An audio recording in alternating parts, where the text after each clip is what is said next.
Ladies and gentlemen, here we are again, the ACHL digital event, and we've got another session about to start. And it's with a colleague and close friend of mine. We've done a lot together, and we have a little show on a Saturday morning, which is gaining a little bit of increased viewing. So hopefully that will continue. But this is a gentleman who's always willing to say what others might be thinking and not necessarily would say themselves. Very direct, very informative, very clever young man. I'm talking about Stephen Dickson from Skylight Aviation. So Stephen, thank you very, very much. Really appreciate the fact that you've left the wedding to attend this session. You do look dapper. Hi there, Chris. No, thanks for having me. Pleasure to be here as always. No, really, honestly, it's really good, Steve. Now, Steve, what we've been doing is we've been talking to airports, we've been talking to airlines, to GHAs, to forwarders, to IT platforms, to enablers like the pooling parties, also training organizations, and a couple of new and innovative apps that are on the market that are helping out with the industry. One being Vast Minds for the well-being of travelers and employees. So we've got a nice mix. We've also had some very informative feedback from Des Fatanis and Stan Wraith, or as I've titled them, The Gentleman and the Hitman, which was very entertaining. So for those of you who haven't seen that yet, you'll enjoy that, I'm sure. And now, Stephen, to yourself, just to give us sort of like an independent overview of what's already gone on and what you think about it. The concept of the digital event was from crisis to care. And the one thing on a personal note I've seen is how much the leaders and the people who've represented their organizations genuinely care about what's happened and how to rally round and support the aviation industry and the employees. And they've turned from just being leaders and heads of organizations into caring people. And I think that's lovely. So that obviously depicts the from crisis to care. And then we've heard of lots of the genuine collaboration and initiatives, but also a reality that a lot of this is not new. It's just new how we have to deal with this particular crisis. Okay, so I think that's quite a nice little review. Now, the other thing that will happen, sorry, I know you don't like to be quiet for that long. The other thing that will happen is that at the end of the event, I will ask you for you to give me 3 things that you would commit to as reflecting on your previous positions or as the head of Skylight Aviation that would help and assist the community and the supply chain. And also 3 things that you think should be done by the community and the supply chain to help the business, but also help what you're trying to do in your specialization. Okay. And that's what we've done with everybody. And then we're going to collate all of that. And that's also going to be available for people to see at the end of the event. All right. So hopefully that's a little bit like IKEA instructions. And now we'll do it the way we want to do it anyhow. All right. You'll find there are bits missing as you get to the end. We will indeed. We will indeed. So, but seriously, over to you now. And I know you've listened to lots of the sessions, but one of the things that I'd like to start you with is the fact that airports, and I was so impressed with this now, airports are starting to realize they've got a more influential part to play and an opportunity now to step up and sort of control their ecosystem and their own local community in a much better way, and to appreciate the value of cargo, but to look at all of the enablers that make the choice of one airport to another either easier or more difficult for the carriers that can obviously fly in and fly out. So the airports now need to look after their communities. The fact that they've paired up with each other, and we've had lots who were on together because of the fact that they work together, they compare, they exchange USPs and best practices. I just found that really refreshing and encouraging for the future. I think it is, Chris. But firstly, thanks for allowing me to contribute. Yes, I'm very keen always to contribute and share my thoughts on your topic. I think we speak for those that have not seen on a regular basis for business purposes, and we also speak every Saturday, of course, for a Saturday show. So this is a great extension to that platform, Chris. I think firstly, if you go back to March, so we're in September now, almost 6 months, just over 6 months from where this all really first started to take great deal of effect. I think in the very early days, we talk about from crisis to care. There was so many unknowns at the beginning. Some may even challenge that and say there are still so many unknowns now, Stephen. And at 6 months on, I wouldn't discount that alternative kind of hypothesis. But the reality is, we now know an awful lot more about the disease and its spread, its effects, and the risk control measures that need to be in place to mitigate that spread. We know what happened in the first wave, and we know the sort of weak points or the failings during that first wave, Chris. If you look particularly at the health side, around the the settings, the care home settings and elderly, I think globally did the elderly a great disservice in looking after and protecting those individuals. But also in our business, more specifically, we know we thought this was a quick kind of little blip on the horizon and it would disappear, and we all said that'll be fine. She'll be right, as they say down in Australia. She'll be right, mate. And guess what? She wasn't right at all.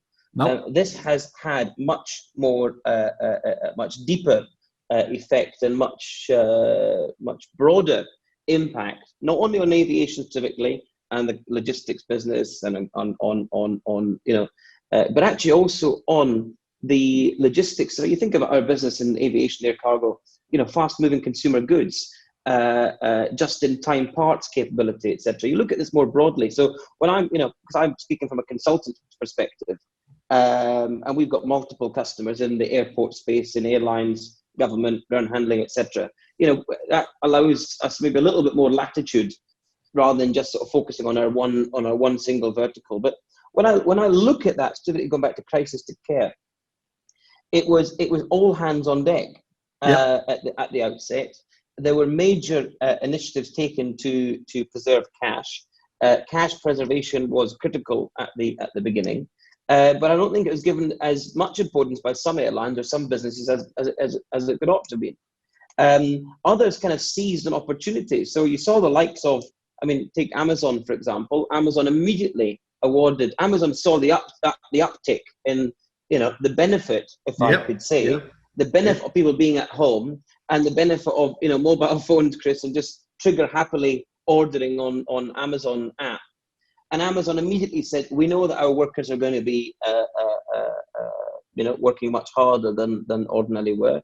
We know we've got to employ more. So I think they made, certainly in the UK, I think they said we'll employ another 10,000 staff to handle this. And we'll also give them immediate pay rise. Now, that just shows kind of the foresight that a business, Amazon is a giant, behemoth organization. Just so happens the guy that started is also the world's richest man, so he's done something right. So they responded pretty well. You contrast that, Chris, with I'm talking about the care aspect. That was a pretty positive move from Amazon. You contrast that with some of the other shenanigans that were going on and the lack of trust that existed, Chris, between employer and employee. Distrust around actually how bad this could get. Distrust about actually you're just using this COVID thing as an excuse to shake the tree and change our terms and conditions, and that was a really poor kind of show. So when I think about where we are now, 6 months on, and the care that we're that we're trying to community care, if you like, or as they say for the elderly, care in the community, which we got wrong. Government's got wrong globally as well. We know much more about the devastating impacts of this pandemic. We know much more about the who is more likely to be at risk in terms of morbidity, comorbidities, and the different settings. And we've seen already in the second wave much less mortality than the first. What does that mean for us in industry? Well, you'd think it would mean that we can plan better. Actually, I don't think we can. I don't think we have. We've seen plans fall by the wayside because businesses that have tried to do the right thing by their customers as well as their employees, by being honest and upfront around refunds, whether they get a refund or not is neither here nor there, but honest about the process, the timeline, what the options are. Doesn't necessarily doesn't necessarily need to be a cash refund, but you have to be honest about what the options are.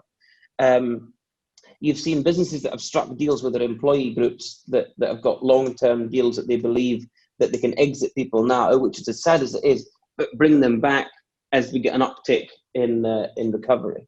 Yep. And the one that's missing, Chris, is the customer, because the customer still today does not have the confidence. And I think that our governments have shown a complete lack of care when it comes to giving their citizens very clear instructions, very clear, concise instructions, not complicated, concise and simple instructions to follow.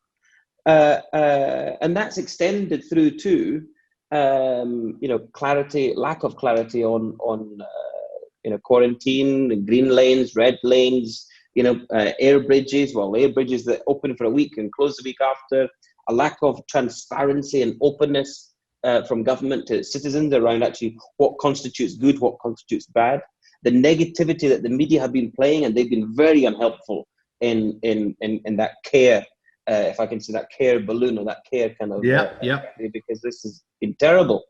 They've gone after, shock jock journalism rather than actually kind of, being supportive of this.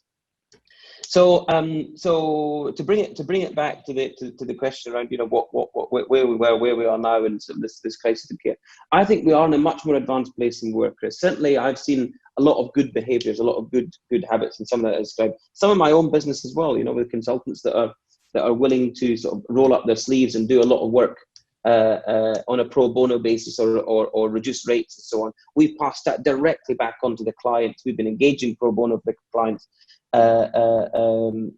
We've been working and supporting government and lobby groups with analysis, data, reporting where we can and add some value.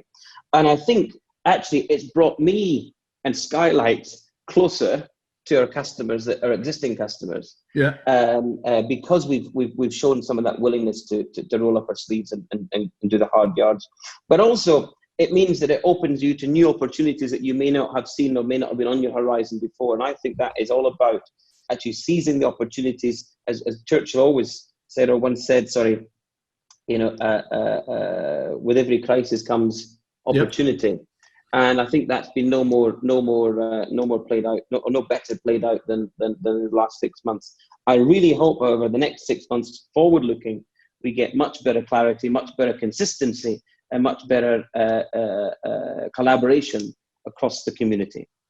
Yeah, well, funny enough, you're talking about that. We also had 2 organisations on representing training. One from the more of a regulatory and more of a compliant training, SMS and safety, and the other one from a new type of leadership learning that's necessary, and how to cope with the effects now of anxieties of all staff. Will they be working in 6 months? Will they not? Whether they have to go on furlough when they come back? How do they get trained when they come back? And it's an organisation called Calibrate, which is quite apt as a name. But they also focused on the importance now of having simplicity and clarity that leads to controls. And if you've got clarity, you need to have competence. And if you've got controls, you need to have compliance. But the most important thing is the way communication is carried out and how you communicate. And I think that's something that people have learnt now with working from home, with all of the extra letters that they send out to their employees, etc. But that must continue because there's so much uncertainty around. It's crazy. Now, Steve, airports, beautiful that they're learning from each other and, looking at community systems and all sorts. It's really, really good that people are starting to say, well, that makes sense, this makes sense. But one of the big issues that came up is digitization. And obviously everybody in the industry knows that we've not exactly been out in the leader pack on the marathon with regards to digitization, but why not? And now it's the opportunity to speed up and to do things correctly. I feel really strongly about this, Chris, because when I started in aviation in 1998/9, that was 22 years ago, there were things called dot matrix printers, and they were made by a Japanese company called OKI or OK. Yeah. And those dot matrix printers still exist today. Yeah. At the boarding gates and the cargo terminals. And there were airway bills, paper airway bills, Chris, that we used to have these blue carbon things, you used to write, so you've got those have gone, sadly, but there's still all the paper. It was the same, we used to have the paper tickets. So if I look at it from a paper perspective, we've got rid of some of that paper. Some airlines have got rid of more paper than others. This capability has existed for the last 10, 15 plus years. Yeah. But for some reason, we still hold on to these bloody pieces of paper, which I cannot fathom out. So digitization or digitalization, digitalization, I guess, is taking a manual process and making it electronic. Digitization actually is thinking more broadly about the ecosystem and how it interfaces, engages, and so on and so forth. So digitalization really is I think is the sort of the lesser part of this. Actually, trying to get industry to communicate, collaborate better means sharing of data. Yep. Now, data sharing and data exchange of data has existed for centuries. We've exchanged data in different ways. Either you write a piece of paper, that's a piece of data, and you share it, or you send an email. And there's all other such ways in between. I really don't know, Chris, why we haven't been able to get our acts together as an industry. So this is not pointing the finger at the groups like ACI, IATA, whatever, or at the legacy airlines. You and I have trodden some. I'm careful what I say here, but trodden some similar paths, and where we spent some time, Chris. Yeah. And amazing that since we were last there, I bet nothing has changed, and there'll be still paper trails everywhere. I think there's a couple of things required. One is airlines and airports don't historically like to share data. Why? Because the data owner is in question. The data owner historically has been the airline, and they're the ones that have the customer data. They're the ones that have the commercial data details, and they're the ones that sort of manage the revenue forecast of the project. What they don't want is to give that to a naughty airport to do anything sort of too extreme. Airports were previously in the driving seat when it came to managing that relationship, because a lot of airports were capacity constrained. I don't think we'll see capacity constrained airports now for the next 3, 4, 5 years. Yeah, exactly. So airports will have to become a little bit more congenial when it comes to engaging with the airlines and also with the ground handlers, Chris. But the ring fencing of that data. Now that data could be payload information, it could be passenger information, it can be all sorts of digitally held and stored data to make ultimately the customer's life easier. The customer, whether it's a forwarder or it's a passenger. Also to rip out this bureaucratic legacy sort of needing stamps and chops, and customs got to stamp something. We've had e-borders and e-customs in Europe for years. Still there's a great bloody airway bill that gets printed out and handed across, and even attached to a consignment. Yeah. I mean, so I think there's going to be more control around the data, and that's important. And the third, or more openness but controls. And the third thing is saying, look, what's in it for us? Actually, if I can get access to better data, so the airport's got access to better data, whether it be movement data, passenger data, cargo data, whatever, they can make assets and infrastructure more available. They can get better utilization of their facilities, better utilization of their stands or their cargo terminals. Yeah, exactly. But airlines always go, well, the more I give them, the more they can charge, because the more they know about me. Well, we've got to get away from that. So airports will have to come to the party and actually trying to incentivize airlines and ground handlers to share data by using that data for good purpose, good common purpose with common goals, which is better utilization equals lower charges equals better asset returns for the airport, better production rates, etc., etc. All in all, that should, as a whole, Chris, come together to bring the industry to a point that we can actually start to do something properly about this. Yeah, no, totally agree. And funny enough, like you're saying, why the barriers, etc. But it's a mix between confidence and fear, and also a bit of protectionism. And interestingly enough, we spoke with DHL Forwarding on the platform, as you know, and also Kuhn and Nagel, both of whom said that they're very, very advanced and they're more than happy now to get rid of the documentation. And if ever, Steve, there's a catalyst for this change, it's the hygiene issue now. It does not make sense for so many people coming face to face, handing over documents, passing documents over. It's ridiculous. Yeah. So I remember when I was a dispatcher, Chris, we used to get an envelope with the cargo manifest and cargo docs, and it used to be had to hand it up to the cabin. Now, if you were dispatching a 7.3, you didn't have much of a doc. But I tell you what, if you were dispatching a 7.6, and or a DHL A310 or A3, these things are weigh kilos just in paper. It was incredible. That still goes on to this day. It's incredible. Yeah, no, it is. It's crazy. But the good thing is now everybody's recognising it. So maybe this will be the chance for things to move forward. Now, on the IT platforms, we also had a couple of organisations, and they also agreed that things have to be more compatible now and plug and play, and also that customers don't need to take a full platform. There should be little bits that they can build, and obviously because of investment, etc., and especially the pressures now. So it looks like they're also coming to the table now and realizing that if they can service you for what you need right now, and it makes a practical impact straight away, then you can start dealing with the other interlink steps later on. So there seems to be a little bit of, dare I say, common sense now coming back into everybody's perspective. Yeah, I think this is important. I mean, you don't need the Rolls Royce solution all the time.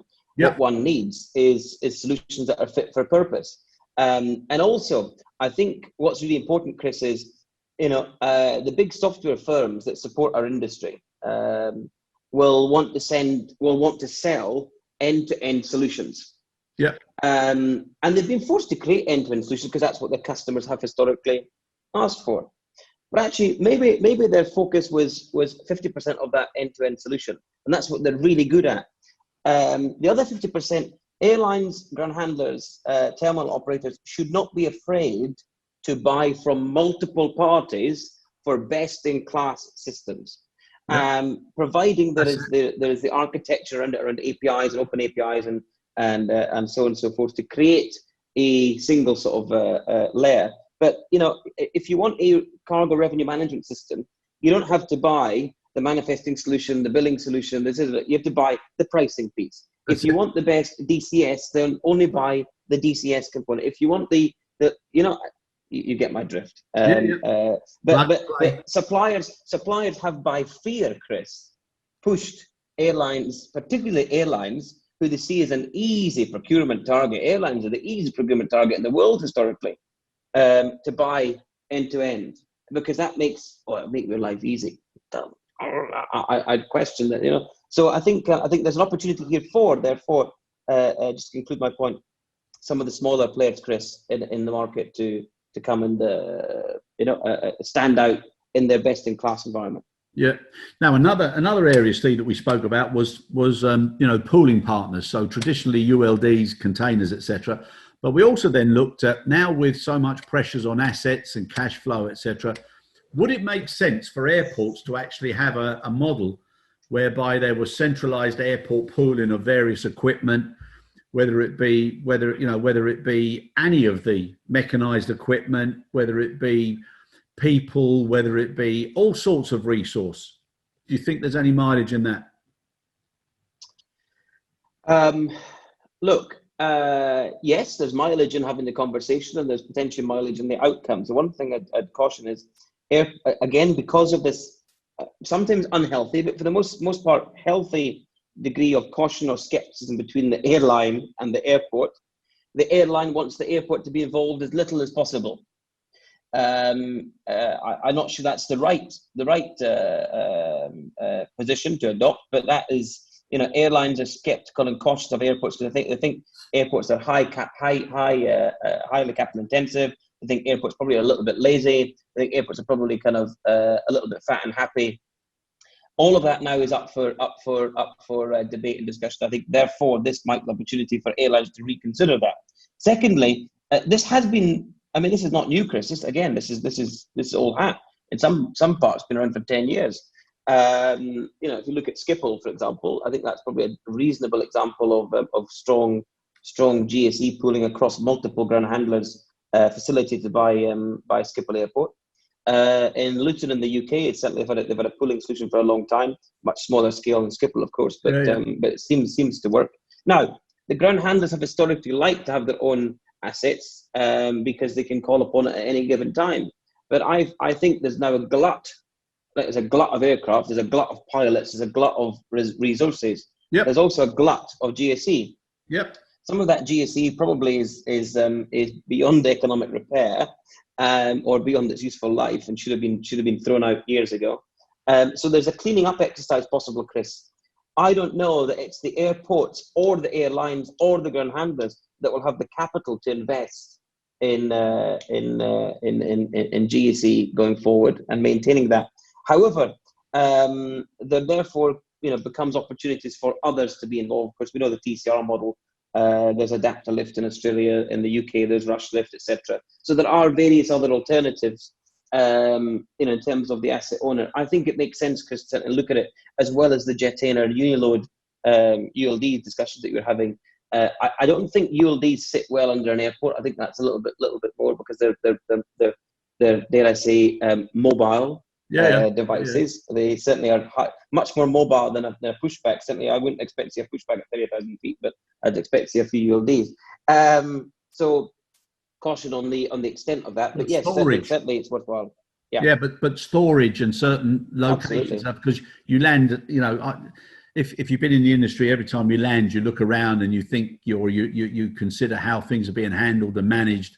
And more often than not, there's a lot of room for improvement. I'm sure we've all got our favourite airports as examples. Yeah, exactly. So again, it comes down to clarity and controls. If you've got clarity of what you need, then you need to have some very tight controls to ensure that it's able to be delivered. Exactly. Now, Steve, something that Stan Wraith said was that this crisis is now giving the entire industry the chance to reflect, review, and change some of the errors and some of the complacency issues that they've allowed to pile on top of each other over the last 10 plus years, maybe even more. Now, with that and the fact that most of the change that's come in the traditional businesses has come from disruptors rather than from innovators, okay, do you think this now is a chance to go back and correct so many things and have a different model where return on investment is appreciated, understood and transparent, and where people appreciate that, business has to have decent margins for it to continue, and it can't be as fragile as the whole industry has shown in this particular crisis? Absolutely, Chris. 100% agree with that summary, and also with Stan's point. I think this gives us opportunity. I think we've always said one is the service. I mean, airlines as a whole. I think some people correct me on this, I'm sure, but normally my factoids are reasonably okay and factually correct. But as a whole, I think the industry, Chris, has only ever in the last 70 or 80 years returned its cost of capital in 2 or 3 of those years, which is just phenomenal. Yeah. The second thing is the servicing side of our industry, Chris, is woefully disrespected, or has been woefully disrespected. I think until this point now. I think an example is, we've been pushing ground handlers and cargo handlers and terminal operators, whatever, airports as well, but to a less extent airports. Airports have got much more ability to push back on, but ground handlers less so. Squeezing those margins tighter, and procurement going, yeah, I got another dollar off the turn rate, or I got another 10 cents off the THC or whatever, right? We know that's been going on. I've been in some of the discussions myself, getting excited when I can squeeze a bit more out of them. However, we have got to be clear. Have we squeezed too much? I think that's the question. Yep. I think, therefore, it is a very good question to ask ourselves, one that needs to be thoroughly answered. But will only be reset if airlines and ground handlers multiples of ground handlers and multiples of airlines in those arrangements particularly adopt a similar approach. Why? Because this will be yet another race to the bottom. We've seen sort of small operators pop up here and there after the demise of some of the bigger boys. They've been around for a couple of years and then they've all disappeared again. Why? One, because they don't have the scale to leverage, but two, predominantly because it was not sustainable. Their wage rates were not sustainable. The lack of investment in equipment was not sustainable.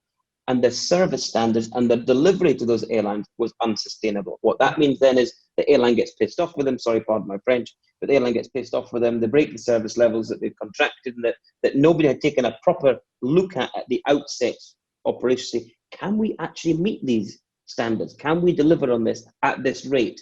Now, I know certainly from my discussions with some of our client group that there has been a lot of soul searching going on recently around. We will not enter into below cost contracts.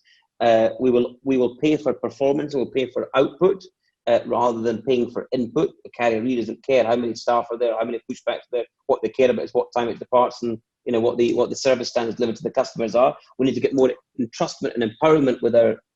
Go on, Chris. You're desperate to get in there. I was just thinking some of the things that I've had in the past where people insist on a 6-man crew or 8 people, and they insist on numbers instead of what happens. Who gives a toss? It's crazy. I absolutely. I frankly, I don't care. If they can do that job with 3 men and pocket a bit more margin on that turn than the 6 men they had planned because the loads are lighter.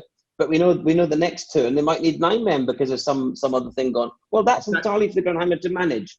The airlines will want visibility of their fixed costs and overheads going forward. That's important. And therefore, I suspect there has to be some clever or smarter ways of ground handlers picking that up and managing that. But look, Chris, I've probably given you my list of 3 things that I expect from industry here. This by default. That's what I was just going to say. I was just going to say you better don't keep pouring too many out because we've got to come to those questions in a minute. Well. The third, if I give you the third piece here, but it's a good segue. So I'll tell you what we do. I'll tell you what we do now. Right, we'll come now to those 3 questions that we've asked of everybody. So the first set of 3, okay, are what 3 things in your varying capacities in the organisations you've worked for and from Skylight would you currently do to support the industry and the community now? So whether it's initiatives, whether it's collaboration, what 3 things would you now do if you had the power to do that? Well, I think is the first thing we've got to do is get uniformity, Chris. Unification of standards, unification of an approach. I.e., as we said at the beginning of our Saturday shows way back in March or April, it was about a community approach, Chris. Yeah. So this is not about Skylight. It's not about my client group. It's not about one particular airline versus one over another. Actually, It's about trying to share some of that best practice that we've been held back from being able to do today because, of course, we have different clients and we share. We don't share across the Chinese walls. But I think there's a lot of good things going on in different companies that the others don't know. So I would say, look, if I could, and for any of my clients that are listening, we can touch on this directly. But there are some good things that are happening. That exchange, Chris, if Skylight could facilitate that with a number of airlines or ground handlers, I think that'd be something that would be very positive. The second thing is and without sounding sort of bombastic, is actually trying to bang the heads together of the various regulators. The regulators need to come to the party and they need to stop being so bloody parochial. And for those that know me, they'll know that I've got reasonable political views. Well, not everybody might agree, but I certainly have reasonable understandings of the workings of the political machines. And I've been able to use some of those to industry's advantage. Certainly in the early days when we supported or sponsored the creation of the of the care heroes in the NHS group. That was something that Skylight worked on behind the scenes with the Cabinet Office and British Airways and EasyJet and Virgin Atlantic, and we're very proud of that. We'd like to do more of that, Chris, but more so rather than from a community volunteer perspective, actually from a policy standpoint, is actually trying to work with these what can be very closed individuals in politics to get the right outcomes, not for their political party, not for one airline over another, not for one airport over another, actually for industry and for the economy as a whole. That's a big ask. But if that consolidates and grows, whether it's competition or not, the whole industry improves. Yeah, absolutely. All right. And I think the third thing for me is actually saying, look, let's, rather than being a time and materials consultancy, as Skylight has historically been, actually what we're now trying to do is be more focused on product. Yeah. So, like we were just saying there, the same parallel we've just drawn. I don't really care if, from my airline hat, how many staff a ground handler uses. What I care about is the outcome. The same thing from a consulting perspective. We know what client airlines are wanting nowadays. We know what ground handlers are asking us for. A lot of them are now suggesting that, look, the days of being on the clock, as it were, are less. I mean, there still may well be opportunities to do that, and but we are more keen now to find solutions, potentially the problems that they don't know exist, but preferably to problems that exist today, and the development of a solution, working in collaboration with them, working in close cooperation with industry, and driving product-based outcomes. That means things like, you talked about digitization. We spoke about sort of health standards and screening. We spoke about around resource models, around turnaround performance, around planning and capability, competency. That's what I think we're likely to head in the next 9 to 12 months. Certainly looking beyond 2019. Yeah, 2020. Sorry. Whereby you can actually say, this is a problem, this is what we need, and this is the impact that we see. Yeah. Once people start seeing the confidence that if you pay for a service, you're actually getting a benefit or an impact, which is helping your overall objective. Organization, exactly. Then people will start to be more confident, but it needs to be done in small modules, bit by bit, because nobody is going to. Yes. Yeah. All right. Now, the three things that you'd like to see the industry, the supply chain, the community doing that would make your life easier, and by doing that, make your customers' lives easier. Well, look, I think I probably covered two of the three. The first was actually around this. Let's have. We haven't had, Chris, particularly good adoption of the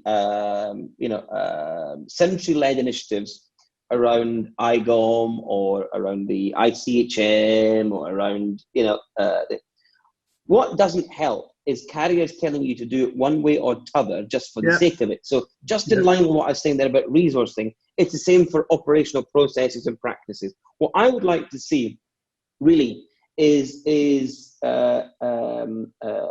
industry-led. I don't know from where. I haven't quite worked that bit out yet. But industry-led. What's the right word?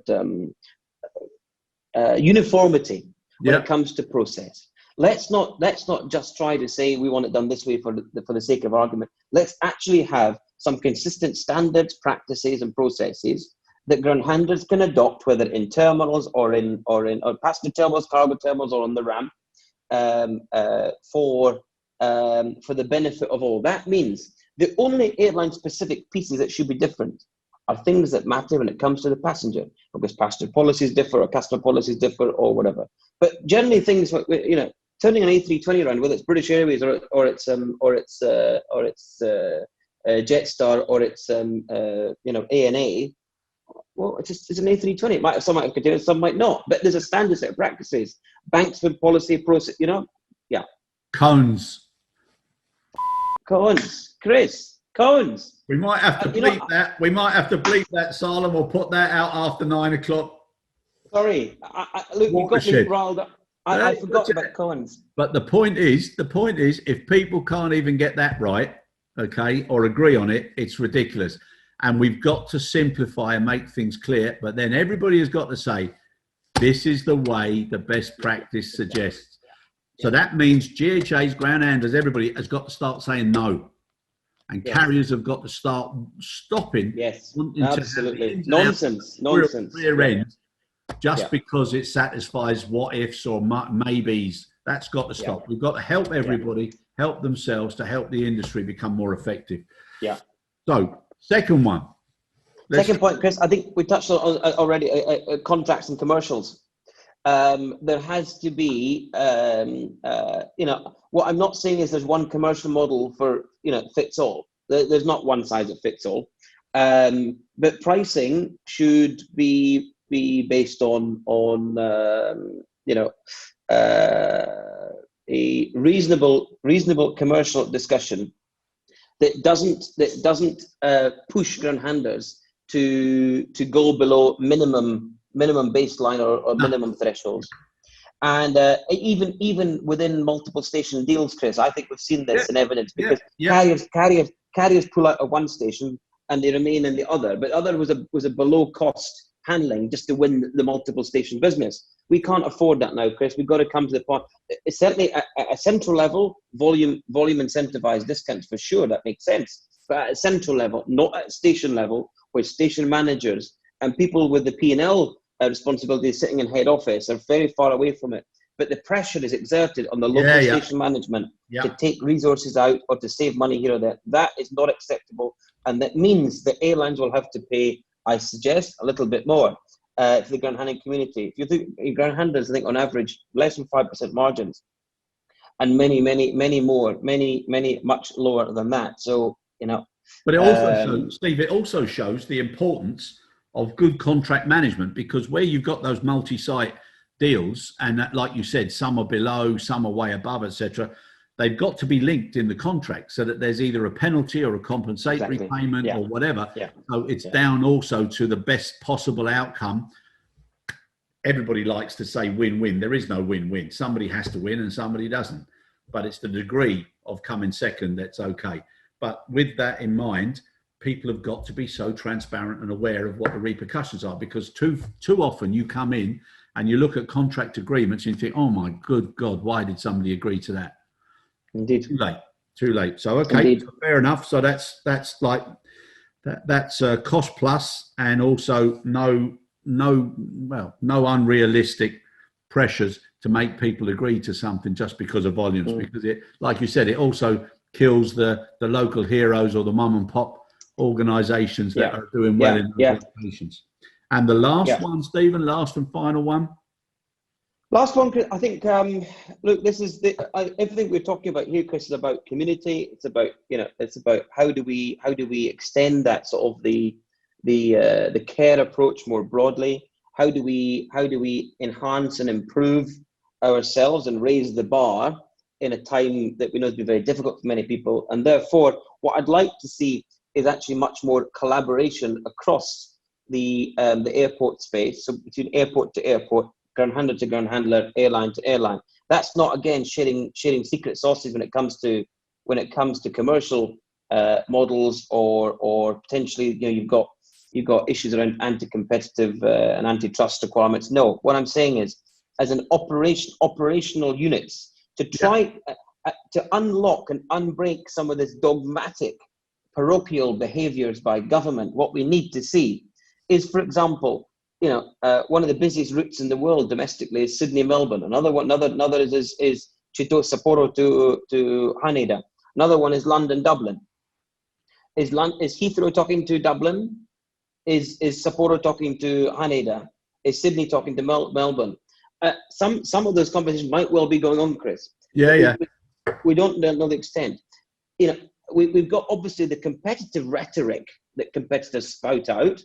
No, I wouldn't necessarily be expecting Gatwick and Heathrow to be sharing too much in terms of what they're up to, because they want to retain a competitive, advantage. That's absolutely fine. But and trying to get industry to reconnect and build some of these bridges. You could also imagine, Chris, extending to the integrators, the aggregators, the big boys like the DHLs or the UPSs, etc., who've got a huge amount of clout. Huge amount of clout. In fact, we're all beholden to them for most of our consumer goods these days. Is actually trying to get collaboration or agreements, not from pathetic lobby groups and toothless tigers and people saying the right things because they want to appease each other, but actually fundamentally business to business. And I think that'll help us go a long way. Okay, very good. Right, we're near the end of the session now. Now, with a very difficult 5 to 7 months coming and being in the eye of the storm, what do you think are just the basics that people, whether it's business, whether it's to do with supporters, regulators, integrators, agitators, disruptors, whatever it is, but as a community, as you said, what should people now be focusing on this next 5 to 7 months, Steve? I think, look, cash is king, Chris. This is fundamental about cash preservation. It'll also be about survival of the fittest. And so whilst we've seen an awful lot of restructuring and refinancing and recapitalization efforts going on, there is still more of that yet to come. I think the second thing is actually, understanding, acknowledging, we will live with COVID-19. We will live with this for a long time. It is not going anywhere. Let's have practical solutions and practical adoption of policy to help restore confidence in the consumer, and also to restore businesses back to some form of commercial viability. The third thing I think is that we've all got to continue soul searching. There's still a lot of soul searching to be done. I think this denial from unions or denial from employers, that they need to do anything, denial from the politicians about the extent and the scale of the challenges that will only deepen the crisis, extend the crisis, and sadly more people will lose jobs as a result. So let's restore our fine industry to the standing it was pre-COVID-19, and let's all get back to work and for the benefit of business, but also the economies as a whole. Yeah, no, I agree with you, Steve. And the one thing that listening and learning from all the people that we've spoken to now throughout this digital event, I've thoroughly enjoyed it. I've enjoyed speaking with everybody, and it's so nice to see people being people, and to see people caring, to see people being positive. Even when it's a tough call to be positive, but those that are always negative, they're a waste of time in my eyes. And it just also goes to show that people care about our business, they care about our people, they care about our customers, and more importantly, they care about our tomorrows. And that's so important. Indeed. Thank you so much, my friend. I hope you don't miss the best man speech and you're able to get back to the wedding. You look very. I'm not quite. Look, I wear this to the office, so I'm not quite sure. It doesn't just come out for weddings. Yeah. I love bar mitzvahs, funerals, christenings, all of the above. Yeah, no, but seriously, Steve, thanks very much for your input, your feedback, also for the Saturday shows, and for agreeing to come on and just give a little roundup with regards to the digital event. Wish you and your organisation great success, and look forward to speaking to you very, very soon. Thanks. Thanks a lot, Chris. I'll let Salem handle the bleep. Yeah.